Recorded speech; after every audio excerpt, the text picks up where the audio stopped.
तो मेरे जैसे धनुर्विद्या जानने वाले पूरे जम्बूद्वीप में कोई नहीं है। पर क्या करे, मैं दिखने में स्वागत है आप सभी का। आप लोग देख रहे हैं बुद्धास टीचिंग चैनल और हम यहाँ महाकारुणिक तथागत बुद्धा और उनके शिक्षाओं के विषय में चर्चा करते हैं।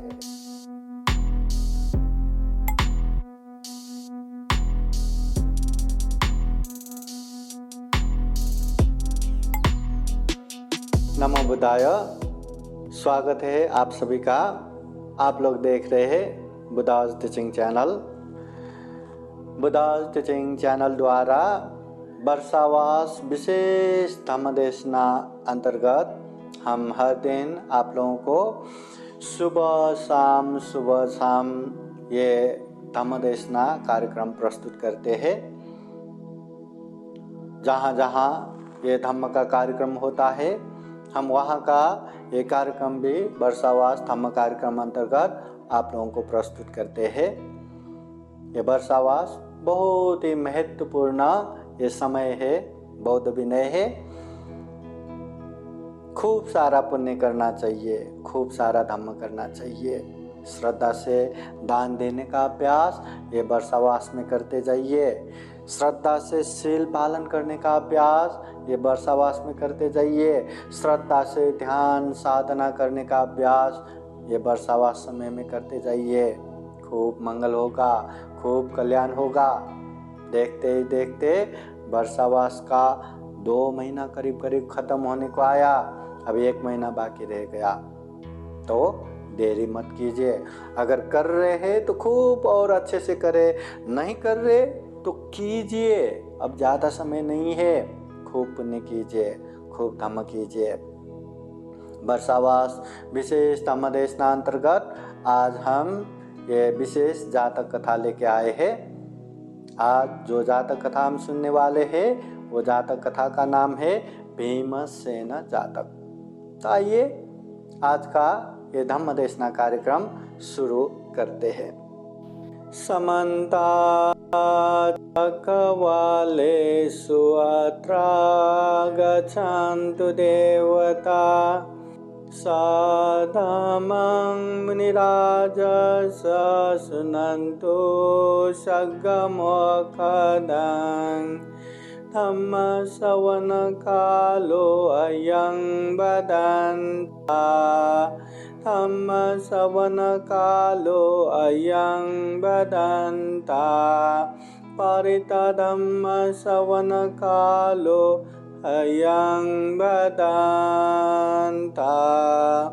नमो तस्स भगवतो अरहतो सम्मा सम्बुद्दस्स। नमो तस्स भगवतो अरहतो सम्मा सम्बुद्दस्स। नमो तस्स भगवतो अरहतो सम्मा सम्बुद्दस्स। महाकारुणिक तथागत भगवान बुद्ध को त्रिवार वंदना। महाकारुणिक तथागत बुद्ध द्वारा देशित सुआख्यात धम्म को त्रिवार वंदना। महाकारुणिक तथागत बुद्ध के आर्य श्रावक संघ को त्रिवार वंदना। परम पूजनीय डॉक्टर बाबा साहब अम्बेडकर आज के कार्यक्रम में प्रत्यक्ष अप्रत्यक्ष जुड़े हुए संपूर्ण श्रद्धा संपन्न बुद्धि संपन्न उपासक उपासिकाएं। महाकारुणिक तथागत बुद्ध इस दुनिया में जो हर किसी को दुख में डुबाते रहते हैं, हर किसी को यही दुख में वो चाहो न चाहो यही दुख में पड़ा रहते हैं। इसका कारण उसके मन का ही क्लेश है। तथागत बुद्ध ऐसे 10 प्रकार के क्लेश का उपदेश देते हैं। जब तक कोई भी प्राणी कोई भी इंसान में ये क्लेश रहेगा तब तक वो दुख मुक्त नहीं हो सकता। अगर दुख मुक्ति का पहला मार्ग फल श्रोतापति फल भी प्राप्त करना हो तो कम से कम 3 क्लेश तो खत्म होना ही है। जब पूरा का पूरा 10 के 10 क्लेश खत्म होगा तो सभी दुखों से मुक्त निर्वाण प्राप्त होगा। उसमें से एक क्लेश है अभिमान या मान। सारे लोगों में इतना भर भर के अहंकार रहता है, इतना भर भर के अभिमान रहता है। और अभिमान, कुछ भी अच्छा हुआ तो उसी में अभिमान, कोई दिखने में अच्छा दिखे तो उसी में अभिमान कि मुझ जैसा अच्छा कौन है। कोई थोड़ा पढ़ा लिखा हो तो उसमें ही अभिमान कि मुझ जैसा पढ़ा लिखा कौन हो। कोई किसी को थोड़ा भी अच्छा कपड़ा पहनने को मिला तो मेरे पास इतना अच्छा कपड़ा है, दूसरे के पास कहाँ। किसी के पास थोड़ा अच्छा घर आ गया, गाड़ी आ गया, बंगला आ गया, पैसा आ गया, उसी में अहंकार अभिमान। हर किसी में किसी न किसी चीज़ का अहंकार अभिमान इतना चढ़ के बैठते हैं तो ये अहंकार अभिमान उसको आगे बढ़ने ही नहीं देगा। धम्म के मार्ग में बहुत बड़ा बाधा बन के रहेगा। इसलिए जब तक ये अहंकार रहेगा, अभिमान रहेगा, उसका उन्नति प्रगति का मार्ग बंद ही समझ लो। तो तथागत बुद्ध सारे भिक्षु संघ को कहते हैं, अगर एक अहंकार छोड़ दो तो दुख मुक्त निर्वाण तक पहुंचाने का जिम्मेदारी मैं लेता हूं। जबकि तथागत बुद्ध किसी की जिम्मेदारी नहीं लेते। वो अपने आप को मोक्षदाता के रूप में नहीं बताते, हर किसी को बताते हैं तुम में ही कि चंगा तपो अखातारो तथागता। करना तुम्हें ही है, चलना तुम्हें ही है। बुद्ध केवल राह दिखाता है, मैं केवल मार्ग दिखाऊंगा, चलना स्वयं को ही है। तथागत बुद्ध कहते हैं दुख मुक्त मार्ग पे चलना है तो खुद को ही चलना है। बुद्ध दुख मुक्त निर्वाण पहुंचाने वाला नहीं है। तो इतना कहने वाले बुद्ध भी कहते हैं एक अहंकार छोड़ेंगे तो दुख मुक्त निर्वाण पहुंचाने की जिम्मेदारी मेरी। तो इतना भयंकर है ये अहंकार, ये अभिमान। अहंकार अभिमान रहा तो हम किसी की बातें सुन ही नहीं पाएंगे, हम किसी की बात को ग्रहण ही नहीं कर पाएंगे, किसी के आगे झुक नहीं पाएंगे, नम्र नहीं हो पाएंगे, शिस्त नहीं हो पाएंगे। और जो भी गुण धम्म है, जो भी दुख मुक्ति के मार्ग पे चलने वाले धम्म है, वो कुछ भी ग्रहण नहीं कर पाएंगे।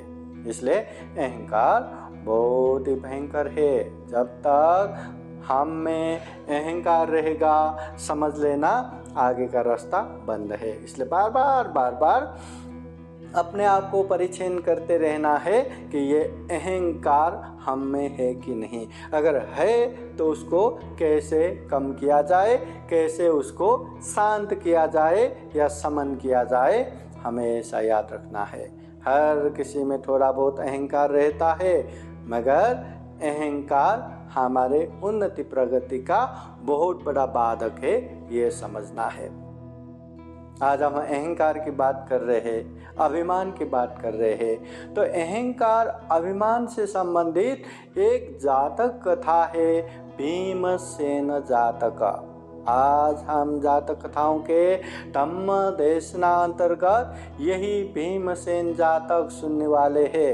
मतलब अभिमान का फल मतलब कैसा है, अहंकार करेंगे तो क्या होगा, इसके विषय में ये एक जातक कथा है। तो आज हम ये जातक कथा सुनने वाले हैं, भीमसेन जातक। भीमसेन एक व्यक्ति का नाम। वो भीमसेन जो ये जातक कथा में प्रामुख्य रूप से आता है, वो भीमसेन के इर्द गिर्द ही पूरा जातक कहानी आता है।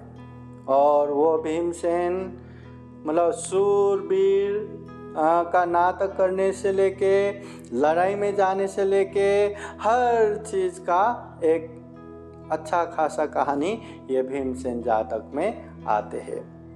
तो ये भीमसेन जातक महाकारुणिक तथागत बुद्ध कहाँ किस लिए उपदेश देते हैं, फिर भीमसेन जातक ये कहानी क्यों सुनाना पड़ा, वर्तमान परिप्रेक्ष्य की कहानी, और ये पहले ऐसा हुआ था, ये जातक कथा की कहानी।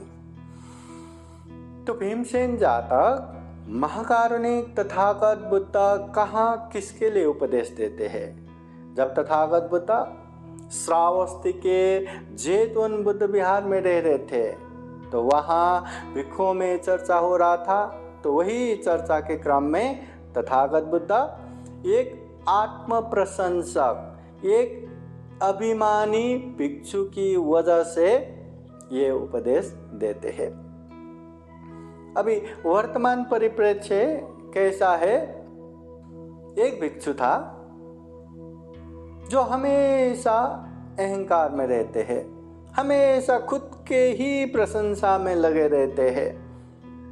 चाहे बूढ़े भिक्षु हो अपने पास बुलाते हैं और अपना ही प्रशंसा करते रहते हैं, चाहे मध्यम भिक्षु हो उसको बुलाते हैं, उसको भी अपने ही प्रशंसा बताते रहते हैं, चाहे छोटे भिक्षु हो उसको भी बुलाते हैं और अपना प्रशंसा करते रहते हैं।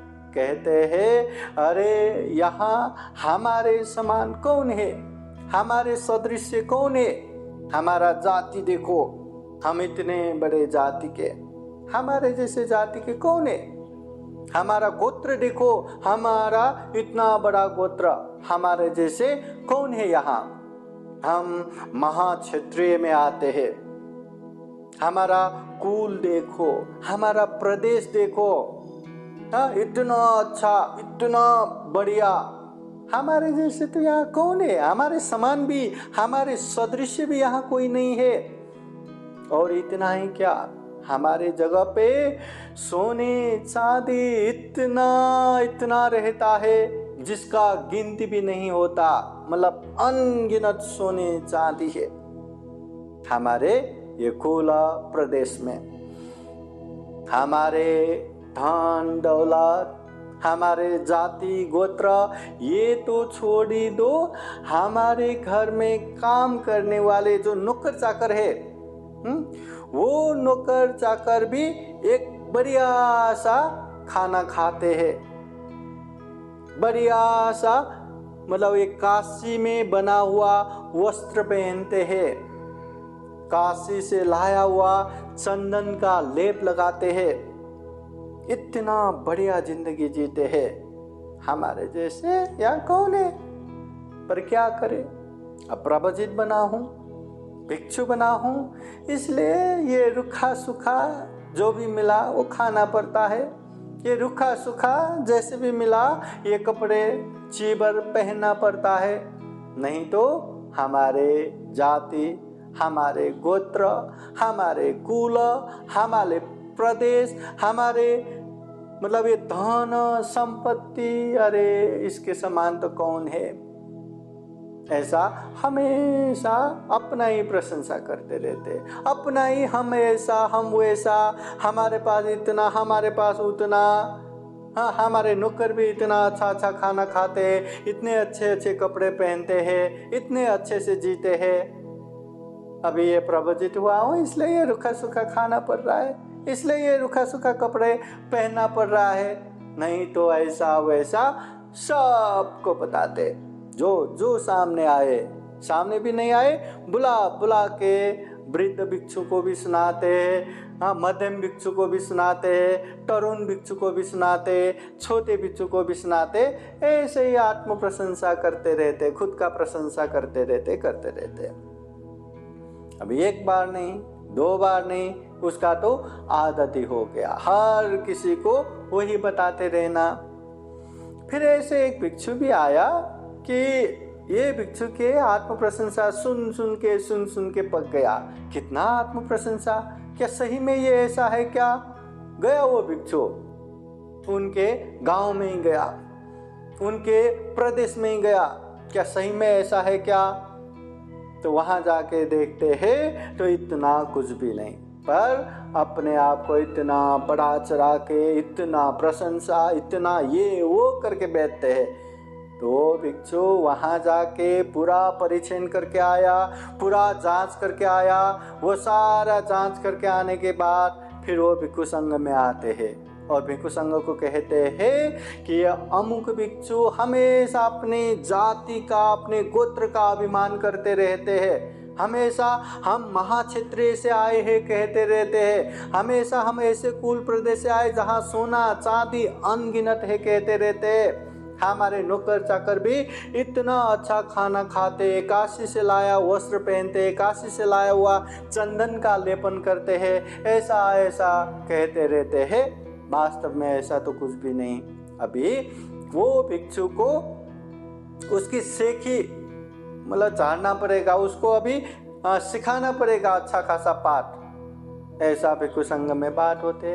तो भिक्षु संघ वो भिक्षु की निंदा भी करते हैं, अरे इतने अच्छे जीवन मिला है, इतना दुर्लभ प्रवचित जीवन मिला है, ऐसे जीवन मिला है, फिर भी ऐसे मतलब अपना प्रशंसा करते करते अपने प्रशंसा में ही मस्त रह के लोगों में वही प्रचार करते रहते हैं। ऐसे ठगी करके क्या घूमते रहते हैं, क्या मिलता है इसमें, ये गलत है, ऐसा निंदा करते हैं। तो सारे भिक्षु मिलके अभी क्या करेंगे, तो भगवान बुद्ध के पास जाके इसका शिकायत करेंगे। तो भिक्षु जन भगवान बुद्ध के पास गया, भगवान बुद्ध को वंदना किया, एक जगह खड़े रहे। फिर भगवान बुद्ध पूछते हैं, भिक्षुओं क्या बात है, क्या हुआ।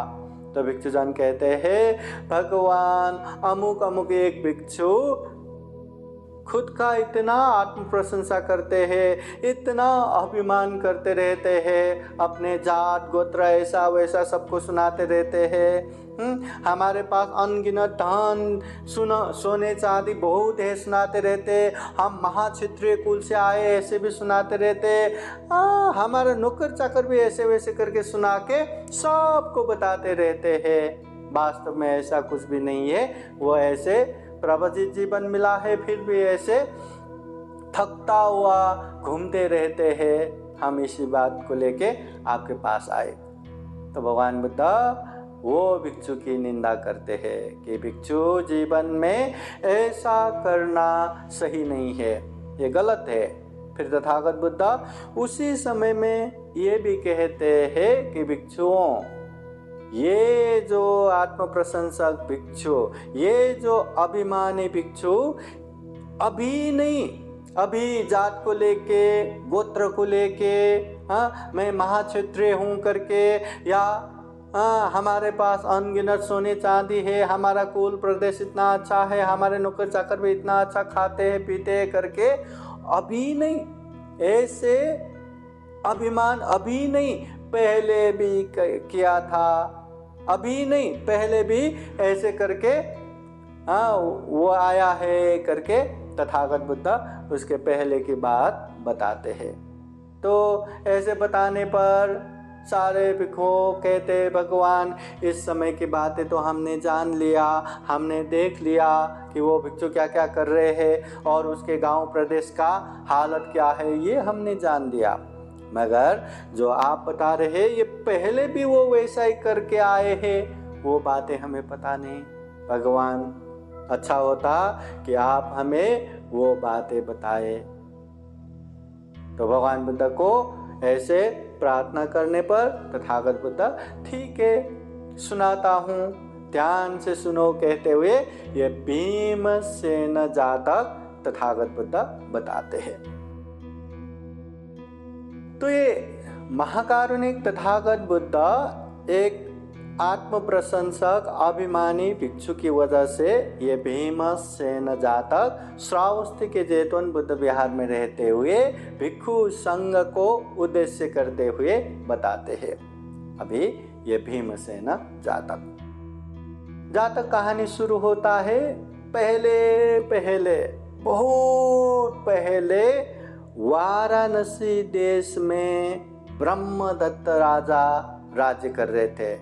उस समय एक जनपद गांव में बहुत बड़े ब्राह्मण कुल में बोधिसत्व का जन्म होता है। बोधिसत्व कुछ बड़ा होने के बाद वो जाते हैं शिक्षा दीक्षा के लिए ये तक्षशिला की तरफ, और तक्षशिला में जाके जितने भी वेद है, जितने भी शिल्प है, विद्या है, सारे के सारा सीखते हैं और वो बहुत जल्दी उसमें निपुण होते हैं, उसमें परिपूर्ण होते हैं। तो बोधिसत्व बड़ा हो गया। अभी बड़ा होने के बाद, शिल्प विद्या सीखने के बाद अब कुछ न कुछ करके जीविका तो करना ही है।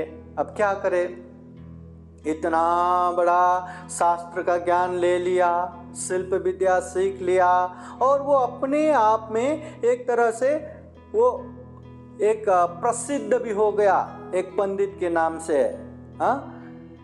उनका नाम ये मूल पाली ग्रंथ में दिया है, चुल्ल धनुगह पंडित, मतलब चुल्ल धनुगह पंडित के नाम से वो प्रसिद्ध भी हो गया। अभी वो तक्षशिला से निकलते हैं अपना जीवन शुरुआत करने के लिए, अपना आगे का जीवन जीने के लिए। ये जो पंडित होके बोधिसत्व का जन्म हुआ था, उस समय उनका जो कद थोड़ा सा छोटा सा था, मतलब बौना जैसा छोटा सा कद था, और ये शरीर भी थोड़ा सा झुका हुआ, थोड़ा सा बौना जैसा कद और थोड़ा सा झुका हुआ, पर सारे शास्त्र शिल्प विद्या उसमें परिपूर्ण हो चुका है। तो अभी वो वहाँ से तक्षशिला से निकलकर अभी वो यहाँ वहाँ शास्त्र का परिचय करते हुए, शिल्प विद्या का परिचय करते हुए यहाँ वहाँ घूमते घूमते अभी बाहर घूमने लगते हैं। शिल्प विद्याओं का ये परिचय करते करते घूमते घूमते वो तक्षशिला से निकलकर महिंसक राष्ट्र में पहुँचते हैं। अभी शिल्प विद्या शास्त्र ज्ञान सब होने के बाद भी बोधिसत्व भली भांति ये भी जानते थे कि अपना कद छोटा है, बौना है और थोड़ा सा शरीर भी झुका हुआ है। तो ऐसे में सीधा सीधा कहीं भी जाके मैं ऐसा जानता हूँ वैसा जानता हूँ बोलेंगे तो कोई भी विश्वास नहीं करेगा।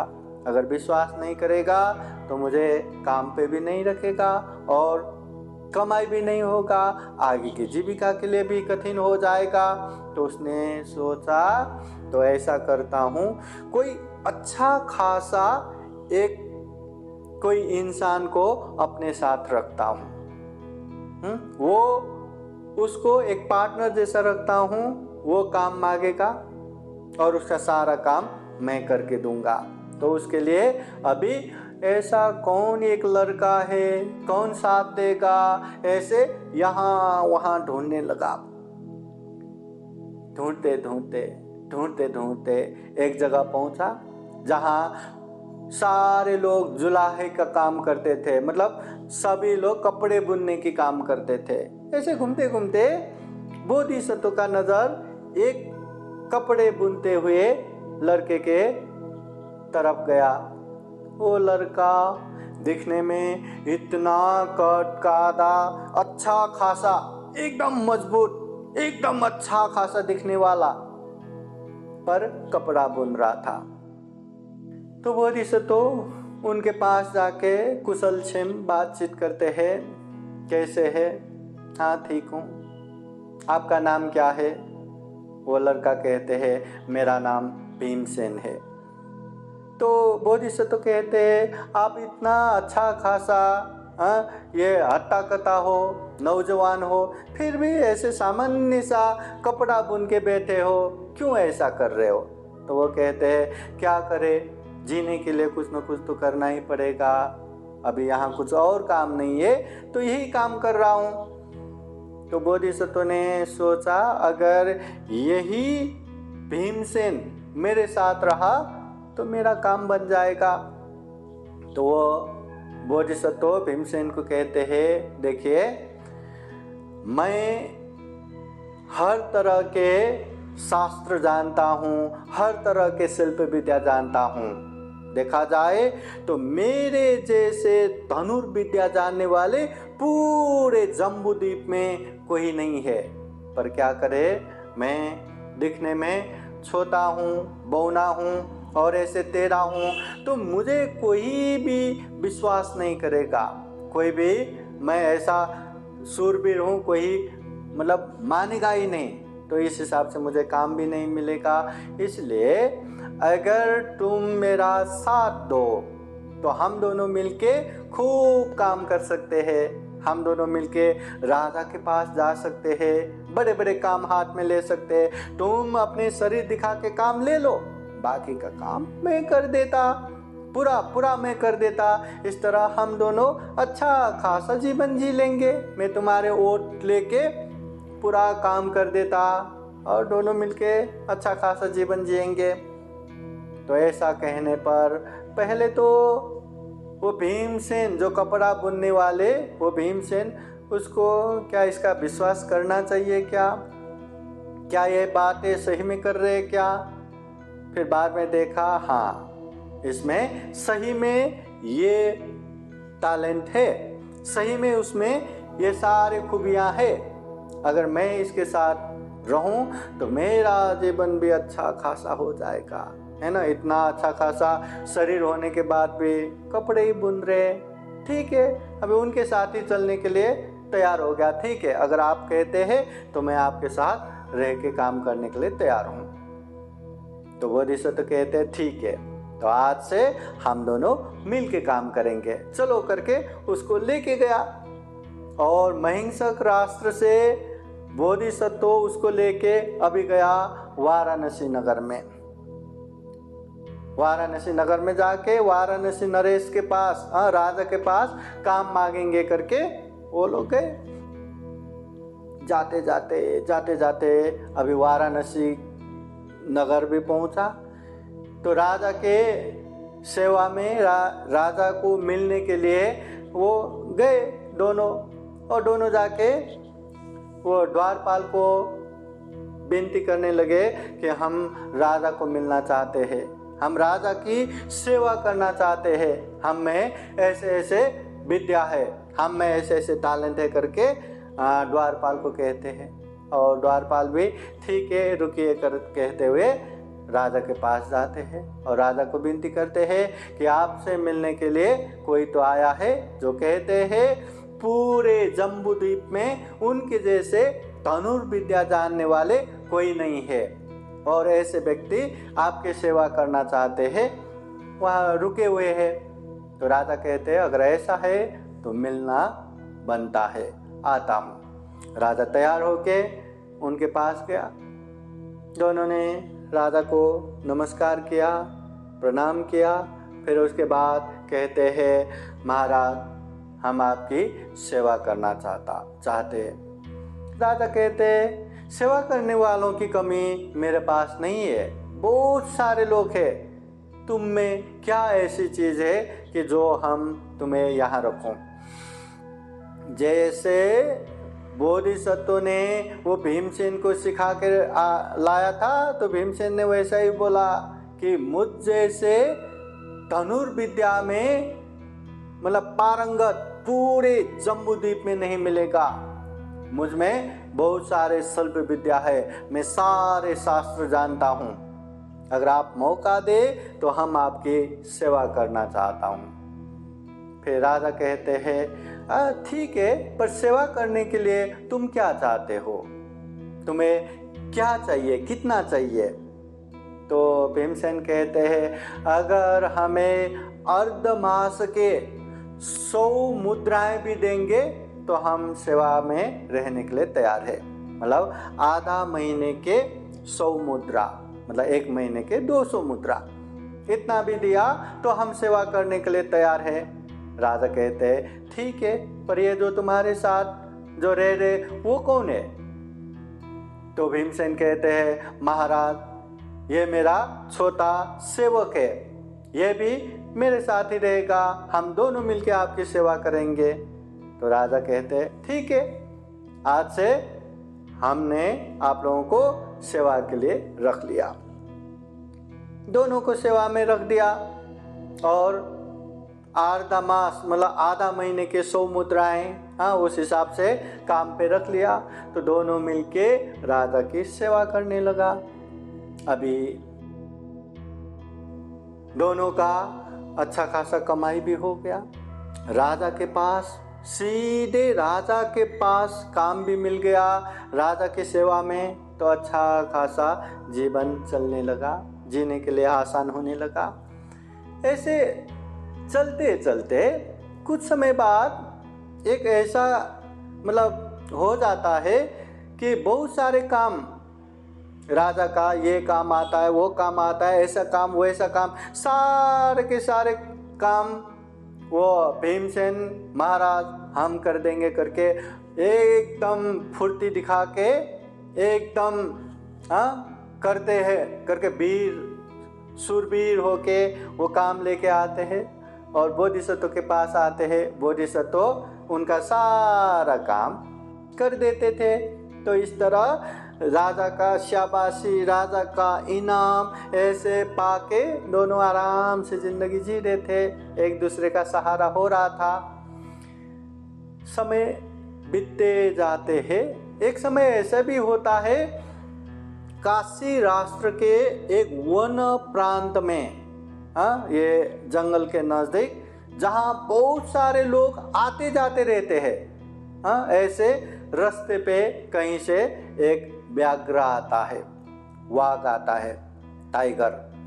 तो वो वाघ आके वहां पर बहुत सारे लोगों को मतलब शिकार करना, पकड़ पकड़ के मारना, खाना, ऐसा बहुत चलने लगा। इस वजह से वहाँ बहुत ही भयभीत वातावरण हो गया, बहुत सारे लोगों का जान भी गया, बहुत सारे लोगों में त्राही त्राही मच गया। तो गांव के लोग क्या करें, जाके राजा के पास विनती करने गए, महाराज हमारे गांव में ऐसे ऐसे व्याघ्र आके हमें बहुत ही परेशान कर रहे हैं, आप हमें इससे मुक्त कराइए। राजा ने कहा ठीक है, हम करते हैं, भेज दिया। फिर तुरंत वो भीमसेन को बुलाया और कहते हैं जाओ, अमुक अमुक जगह पे वन प्रांतीय गांव के पास व्याघ्र आके बहुत ही परेशान कर रहे हैं, लोगों को पकड़ पकड़ के मार रहा है, खा रहा है, जाओ तुम वो व्याघ्र को खत्म कर दो या उन लोगों को उसकी त्रास से मुक्त कर दो। तो भीमसेन भी ठीक है महाराज ऐसा कहते हुए वो तैयारी के साथ घर जाते हैं। ये सारी बातें बोधिसत्व को कहते हैं और कहते हैं कि आप ये काम कर दो। तो बोधिसत्व कहते हैं कि इसके लिए मुझे जाने की जरूरत नहीं है। तो भीमसेन कहते हैं अगर तुम नहीं आओगे तो वो व्याघ्र को पकड़ेगा कौन, उसको मारेगा कौन।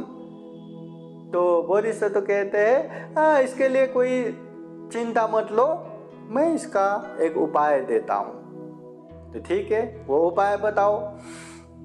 तो बोधिसत्व कहते हैं तुम ऐसा करो, वो जो वन प्रांतीय गांव है, पहले तुम वो गांव में जाओ, गांव के सारे लोगों को बताओ कि ऐसे व्याघ्र ने त्रास दिया है, इतना परेशान किया है, तो सारे लोग मिलके वहां जाएंगे करके सबको बुलाओ, सबके हाथ में हाथ हथियार लेने लगाओ और सबको लेके जहां व्याघ्र है वहां जाओ, सीधा मत जाओ, पहले ही व्याघ्र जहां रहते वहां जाना नहीं है, सबको इकट्ठा करो, 200-400 लोग लेके जाओ, वहां जाओ।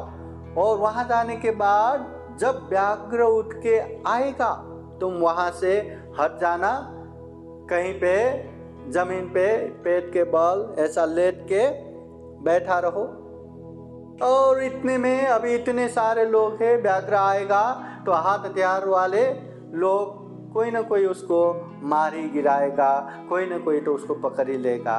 तो ऐसे मारने के बाद तुम वहाँ से उठ के एक बेल, एक वो लता, दांत से काट के वो लता लेके एक हाथ में लेते हुए वहाँ आना, और वहाँ आके सबको कहना, अरे मैं ये व्याघ्र को खुद ये लता से गर्दन में पकड़ के ऐसे खींचते हुए मैं राधा के पास लेके जाना चाहता था, किसने मारा इसको, किसने इसको मार डाला। तो ऐसा कहने पर सारे गांव के लोग डर जाएंगे, ये भयभीत हो जाएंगे, और सारे लोग तुम्हें प्रार्थना करेंगे कि ये बातें महाराज को मत बताना, हमने मारा है, ये बातें आप मत बताना राजा को, ये व्याघ्र लेके जाओ और बदले में हम आपको ढेर सारा धन संपत्ति भी देंगे। अभी आपको भेजा है वो व्याघ्र को पकड़ के लाने को, तो गांव वालों ने मार दिया, तो राजा के भय से बहुत सारे धन संपत्ति भी देंगे, फिर वो भी मिलेगा। फिर वो मरे हुए व्याघ्र को लेके जाओ, राजा के पास जाओ, और राजा को कहा तो राजा भी आपको इनाम देगा, तो दोनों तरफ से इनाम भी होगा और वो व्याघ्र से मुक्त भी हो जाएगा। तो भीमसेन ने वो सारा उपाय जानने के बाद, ठीक है वैसा ही करता हूँ, वो गया वो वन प्रांतीय गांव में जाके सारे लोगों को बताया कि हम राजा की तरफ से आए हैं, हम उसको पकड़ रहे हैं, चलो सारे लोग देखो मैं कैसे पकड़ता हूँ, और हाथ हथियार भी साथ में ले लो करके सबको लेके जहाँ व्याघ्र रहता है वहाँ गया। और वहाँ जाके जैसे व्याघ्र दहाड़ते हुए आए तो लोग में अफरा तफरी मच गया। तो इसी बीच में वो भीमसेन कहीं जाके छुप के बैठे, तो अफरा तफरी में इतने सारे लोग हाथ हथियार से सुसज्जित, तो सारे लोग मिलके व्याघ्र को मार दिया। और मारने के बाद फिर से वो जो भीमसेन एक लता या बेल या वो एक रस्सी जैसा लता लेके हाथ में लेके, अरे किसने मारा ये व्याघ्र को, मैं इसको पकड़ के लेके जाने वाला था राजा के पास। ऐसा कहने पे सारे गांव के लोग डर जाते हैं, अरे हमें तो देखना ही था, हमने तो मार दिया। तो राजा के दंड के भय से भयभीत होके वो भीमसेन को कहते हैं कि आप कृपया करके ये बातें राजा को मत बताइए, हम आपको ढेर सारा धन संपत्ति भी देंगे और ये व्याघ्र भी देंगे करके ढेर सारा धन संपत्ति दिया। भीमसेन भी वो धन संपत्ति लेके वो व्याघ्र को पकड़ के राजा के पास गया और राजा को कहते हैं, महाराज अभी ये वन पूरा वो व्याघ्र के भय से मुक्त हो गया, अभी वहाँ कोई भी समस्या नहीं है, ऐसा पूरा सुनाते हैं। और राजा भी अभी व्याघ्र से मुक्त कर दिया, वो भय से मुक्त किया, इसने बहुत बड़ा काम किया करके प्रसन्न होके ढेर सारा धन संपत्ति उसको देते हैं, इनाम देते हैं। तो दोनों तरफ से इनाम लेके खूब पैसा धन ऐश्वर्य प्राप्त करके आराम से फिर जिंदगी जीने लगे। फिर एक बार वही ये वाराणसी राष्ट्र में, फिर से वो काशी राष्ट्र में फिर एक बार ऐसे ही जंगली भैंस का बहुत बड़ा त्रास हो गया। ऐसे रास्ते में आने वाले बहुत सारे लोगों को घायल करने लगा, मारने लगा। फिर एक बार भीमसेन को राजा ने जाने के लिए बोला। फिर भीमसेन बोधिसत्व के पास जाते हैं। बोधिसत्व उस समय भी वैसा ही उपाय बताते हैं, तो वही उपाय लेके उस समय भी आराम से गांव के लोगों के साथ मिलके वो भैंस को पकड़ते हैं, मारते हैं। उस समय भी राजा बहुत प्रसन्न होकर उसको पैसा देते हैं, धन देते हैं, ऐश्वर्य देते हैं। तो वो सारा प्राप्त करके अभी वो भीमसेन पहले जैसा नहीं रहा। छोटे मोटे पैसा नहीं, अब ढेर सारा पैसा हो गया। तो इतना प्रसन्न हो गया, इतना प्रसन्न हो गया कि उसमें अभी अहंकार बढ़ने लगा, अभिमान बढ़ने लगा। इतना मतलब धन संपत्ति हो गया, राजा भी इतना खुश हो के इनाम दे रहे, प्रसन्न हो रहे, तो उसमें इतना अभिमान, इतना अहंकार बढ़ने लगा कि ये सारा चीज़ मैं ही तो कर रहा हूँ, मेरे वजह से ही तो हो रहा है, ये छोटा सा बौना इसने क्या किया।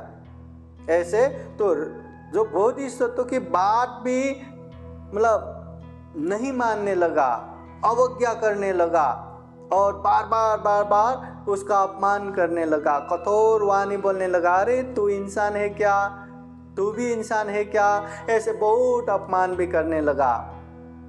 तो अहंकार अभिमान की वजह से इतने दोनों मिल के पार्टनर बन के राजा की सेवा करके अच्छा खासा पैसा जमा करके कमाई करके जी रहे थे। अभी दोनों में थोड़ा सा भेद होने लगा। बोधिसत्व जिसमें सारा शास्त्र शिल्प विद्या का टैलेंट है, और ये भीमसेन जिसका चेहरा देख के, जिसका शरीर देख के राजा ने उसको काम दिया है। दोनों मिलके काम होना था, मगर अभी भीमसेन में अहंकार बढ़ने की वजह से बोधिसत्व को गिनती ही नहीं करने लगा। समय ऐसे ही चलता रहा। कुछ समय बाद फिर एक बार वो काशी राष्ट्र में एक बहुत बड़ा संकट आया। शत्रु देश के राजा बहुत बड़ा सेना लेके ये काशी राष्ट्र को घेरने आया। पूरा घेरने के बाद अभी वो दुश्मन देश के राजा संदेश भेजते हैं कि अगर ये राज्य देना है तो दे, नहीं तो युद्ध लड़। युद्ध लड़ना है तो युद्ध लड़ो, नहीं तो ये राज्य हमें दे दो कहते हुए ऐसा संदेश भेजते हैं। तो ऐसा भेजने पर वो राजा भी हम युद्ध लड़ेंगे ऐसा भेज दिया, और अपने राज्य के शूरवीर भीमसेन को बुलाया और भीमसेन को कहा कि शत्रु देश के सेना ने हमारे राज्य को घेर लिया है, जाओ तू जाके सेना से युद्ध कर। तो भीमसेन भी राजा का हमेशा प्रशंसा पा के उसको ये लगने लगा कि सही में शूरवीर तो मैं ही हूँ, ये बाकी छोटा सा बौना क्या ही है, मैं ही हूँ करके इतना अहंकार चढ़ने लगा था। तो राजा के सामने जी महाराज जाता हूँ करके वो वहाँ से चले गए। इतना अच्छा खासा योद्धा का मतलब योद्धा का वो ड्रेस पहना, एकदम सुसज्जित, हाथी के पीठ पे चढ़ा, जैसे लड़ाई में युद्ध जाते ऐसे तैयार होके वो चला। फिर वो चलते हुए देख के बोधिसत्व को लगा कि ये युद्ध में जा रहा है, ये अपने आप को बहुत ही शूरवीर समझ रहा है, वास्तव में ये है नहीं, कहीं इसका जान न चले जाए। हाँ, उसके अहंकार अभिमान से जान न चले जाए। तो इस वजह से बोधिसत्व भी अपना शस्त्र अस्त्र बांध के वही हाथी के पीठ पे चढ़े, क्योंकि दोनों सेवा में ही था राजा के, तो दोनों चले गए। अभी युद्ध संग्राम के लिए वो हाथी में चढ़ के आगे निकले। जैसे जैसे ही आगे बढ़ते हैं नगर द्वार पे पहुंच गए, और वहाँ से बढ़ते बढ़ते युद्ध संग्राम भूमि में पहुंच गए। फिर वहाँ पहुँचने के बाद अब लड़ाई के लिए युद्ध भेरी बजने लगते हैं। जैसे ही लड़ाई का शुरुआत का वो भेरी बजने लगे, वो भीमसेन इतना डरने लगे, इतना कांपने लगे कि वो इतना कांपने लगे कि ऐसा लगा कि वो हाथी के पीठ से अभी गिर जाएगा। एक बार हाथी के पीठ से गिर गया तो उसका मरना तय है, युद्ध में है। हाँ, तो ये देख के बोधिसत्व ने उसको झपट से पकड़ लिया और रस्सी में बांध लिया। अभी रस्सी में बांध लिया तो भी क्या, वो सही में शूरवीर थोड़ी न था, सही में शिल्प विद्या में पारंगत थोड़ी न था। हाँ, जैसे जैसे युद्ध में आगे बढ़ा वो इतना डरने लगा, कांपने लगा, उसको बांध दिया, गिरा तो नहीं पर ऐसे मतलब डर डर के भय से उसका हाथी के पेट में ही मल मूत्र निकल गया। तो ऐसे मल मूत्र निकल गया, वहाँ बहुत गंदा हो गया। तो ये देख के उसके पीछे बैठे हुए बोधिसत्व कहते हैं, अरे तुम तो कहते हो मैं ही शूरवीर हूँ, तुम तो कहते हो ये सब मेरी वजह से ही हुआ है, हाँ, तो ऐसा बोलने वाला तुम और ये जो अभी हाथी के पीठ पे डर के मारे मल मूत्र त्याग कर रहे, ये दोनों समान नहीं हुआ। तुम्हारी बातें अलग हो गया, तुम्हारा व्यवहार अलग हो गया। ऐसा कहते हुए बोधिसत्व एक गाथा द्वारा ये भीमसेन को कहते हैं। वो गाथा मूल पाली ग्रंथ में इस तरह आता है। ये मूल पाली ग्रंथ, ये जातक अर्थ कथा ग्रंथ में तो बोधिसत्व कहते हैं, यं ते पविकथितं पुरे पुतिसरा सजन्ति पच्छा उभयं न समति भीमसेना युद्धकथा च हदान्तते विहन्यते। ये पाली गाथा में बोधिसत्व भीमसेन को कहते हैं। ये भी ऐसे, भीमसेन वो जो तेरा पहले का ये जो बड़पन था और ये जो अब पीछे मल मूत्र बहा रहा है, ये युद्ध कथा और ये कष्ट कथा दोनों में समानता नहीं है। पहले जो कहते हैं मैं ही हूँ, मैं ही कर रहा हूँ, मैंने ही ऐसा सब किया है, मेरी वजह से ये सारा धन मिला, ऐश्वर्य मिला, राजा का शाबाशी मिला, इस तरह से जो बड़प्पन कर रहा है। और अभी युद्ध में निकलते ही वो डर के मारे भयभीत होके कांपते हुए जो मल मूत्र त्याग कर रहे हैं, वो युद्ध कथा और ये अभी हो रहा कष्ट कथा समानता नहीं है। तो ऐसा कहते हुए वो बोधिसत्व ने भीमसेन को वहाँ से वो हाथी के पीछे निकाला और कहते हैं, जाओ तुम अच्छे से नहा धो के घर जाके बैठो, बाकी मैं संभालता हूँ। हाँ, उसको घर भेज दिया। और बोधिसत्व ने सोचा अब मुझे प्रकट होने का समय आ गया, अब मुझे खुद का जो टैलेंट है, खुद का जो शिल्प विद्या है वो दिखाने का समय आ गया। तो ऐसा सोचते हुए बोधिसत्व ने खुद को प्रकट किया और धनुष बाण लेके सिंहनाद करते हुए सेना का व्यूह चीरते चीरते चीरते चीरते अंदर गया और अंदर जाके जो शत्रु देश के राजा को जिंदा ही पकड़ के लाया और ऐसे पकड़ के राजा के सामने पेश किया। तो राजा के सामने पेश किया मतलब युद्ध जीत भी लिया। हाँ, अपने अकेले के दम पे पूरा युद्ध जीत भी लिया। शत्रु सेना के राजा को पकड़ के अपने वाराणसी नरेश के राजा के पास ले भी आया। तो ये सब होने के बाद राजा भी बहुत प्रसन्न हुआ। पहली बात कि जो शत्रु देश के सेना ने अपने देश को घेर के बैठा था वो संकट टल गया। दूसरा, शत्रु देश के राजा भी अपने बंधकी हो गया। तीसरा, जो सही में शिल्प विद्या से पारंगत वो बोधिसत्व सामने आया। तो ये देख के राजा प्रसन्न होके बोधिसत्व को सही माने में सम्मान देते हैं, ऐश्वर्य देते हैं, धन संपत्ति देते हैं और उसको अपने राज्य में एक अच्छा खासा प्रतिष्ठा पूर्वक रखते हैं। उस समय के बाद ये बोधिसत्व भी पूरे जम्बूद्वीप में खूब प्रसिद्ध होते हैं और राजा के पास से इतना मतलब ऐश्वर्य धन संपत्ति मिलने के बाद और राजा से सीधा सीधा अपना पहचान होने के बाद अभी भीमसेन की जरूरत तो नहीं है।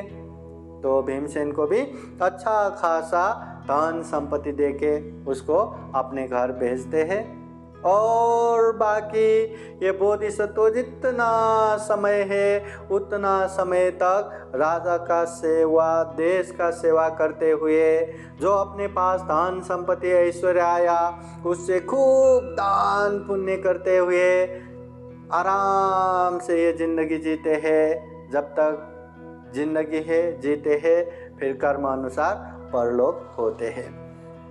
महाकारुणिक तथागत बुद्ध ये जातक कथा को संबंधित करते हुए कहते हैं, उस समय भी ये जो जातक कथा के भीमसेन मतलब काम करते करते खुद में इतना अहंकार अभिमान करके जो सही में शिल्प विद्या शास्त्र से पारंगत है, उसको भी जो नीचा दिखाने वाले, कठोर बोलने वाले, अभिमान दिखाने वाले, वो भीमसेन अभी के ये जो अभिमानी भिक्षु है। और जो वो पंडित बोधिसत्व तो मैं ही था, ऐसा कहते हुए ये जातक कथा समापन करते हैं। तो जातक कथा महाकारुणिक तथागत बुद्ध श्रावस्ती के जैतवन बुद्ध विहार में एक अभिमानी आत्म प्रशंसक भिक्षु के कारण ये उपदेश देते हैं। एक ऐसा भिक्षु जो अपने जात को लेके, गोत्र को लेके खूब अहंकार अभिमान करते रहते हैं। हम महाक्षत्रिय से आए, हमारे पास सोने चांदी की गिनती भी नहीं है, हमारा कुल प्रदेश इतना उत्तम है, हमारे नौकर भी इतने अच्छे खाना खाते हैं, इतना अच्छा कपड़ा पहनते हैं, इतना अच्छा गंध लेपन करते हैं, अभी प्रपोजिट हुआ इसलिए रूखा सूखा खा रहे, रूखा सूखा ये कपड़े पहन रहे। ऐसा हमेशा हर भिक्षुओं के सामने अपना प्रशंसा करते रहते हैं, अपनी बातें ही बोलते रहते हैं।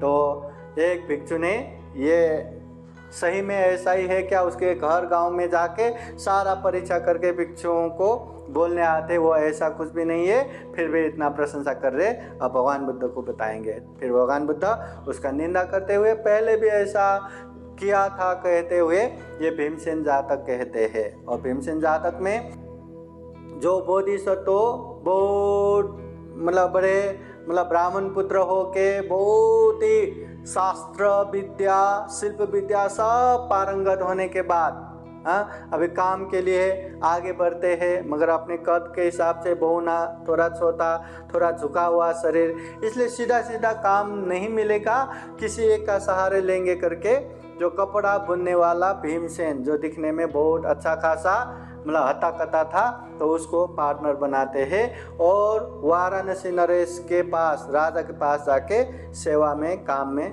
लगते हैं। और बीच में कभी व्याघ्र का समस्या आया, उसको भी अच्छे से निपटा लेते। कभी जंगली भैंस का आया, वो समस्या भी निपटा लेते हैं। राजा से बहुत धन संपत्ति ऐश्वर्या पाके ये भीमसेन अपने आप को खूब अहंकार अभिमान करने लगते हैं, मेरी वजह से ये हो रहा है। तो बोधिसत्व को, अरे तू भी इंसान है क्या, तुमने क्या किया, ये सब तो मैंने किया, ऐसा अहंकार करने लगते हैं। एक समय वो राज्य को, शत्रु देश के राजा पूरा देश को घेर के या तो युद्ध कर या तो राज्य दे करके संदेश भेजते हैं। उस समय राजा ने युद्ध लड़ेंगे करके भीमसेन को भेजते हैं। भीमसेन पूरा योद्धा बन के हाथी में चढ़ते हुए नगर द्वार संग्राम भूमि में जाते हैं। युद्ध भेरी बढ़ते बढ़ते वो इतना कांपने लगते हैं, इतना डरने लगते हैं कि हाथी के पीठ पे मल मूत्र त्याग करते हैं। फिर बोधिसत्व ने उसको सुरक्षित घर भेज के अभी मुझे ही प्रकट होना है करके अपना शिल्प विद्या दिखाते हुए, सिंहनाद करते हुए पूरे शत्रु के सेना के व्यूह को चीरते हुए दुश्मन देश के राजा को पकड़ के लाते हैं। युद्ध भी जीत गया और राजा को पकड़ के अपने राजा के पास लाते हैं। तो राजा खूब प्रसन्न होके बोधिसत्व को सही मायने में सम्मान ऐश्वर्य देके अपने राज्य में रखते हैं। और बोधिसत्व जितना ऐश्वर्य सम्मान मिला उससे खूब दान पुण्य करते हुए भीमसेन को भी उसको अच्छा खासा पैसा देकर उसके घर भेजते और कर्म अनुसार परलोक होते हैं। ये है भीमसेन जातक। मतलब जब भी अहंकार करने लगते हैं, अभिमान करने लगते हैं, काम बिगड़ता है, आगे बढ़ने का, उन्नति प्रगति का मार्ग बंद होता है। चाहे घर गृहस्थ में रहने वाले हो, चाहे पति पत्नी हो, चाहे मित्र मित्र हो, चाहे बिजनेस करने के पार्टनर हो, जब भी एक के मन में अहंकार चलने लगता है वहाँ काम बिगड़ने लगता है, वहाँ कुछ न कुछ हानि नुकसानी होने लगता है। इसलिए ये अहंकार, ये अभिमान को अपने सर पे चढ़ने नहीं देना। जो भी है नम्र हो के शिष्टता पूर्वक हमें आगे बढ़ना है। नहीं, मेरे पास इतना है, मैं इतना सीखा हूँ, मैं इतना जाना हूँ, मेरे पास इतना धन संपत्ति है, मैं इतना अच्छा दिखता हूँ, मेरे पास इतना बल है, मेरे पास इतना ये है वो है, ऐसा कहते रहेंगे, अहंकार अभिमान दिखाते रहेंगे तो आगे बढ़ने का रास्ता बंद होता है।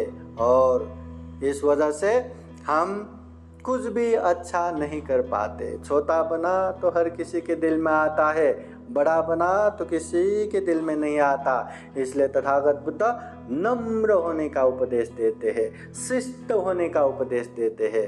तो तथागत बुद्ध के ये उपदेश को जानते हुए हम अपने आप को नम्र ही रखें, शिष्ट ही रखें, मैत्री करुणावान ही बने।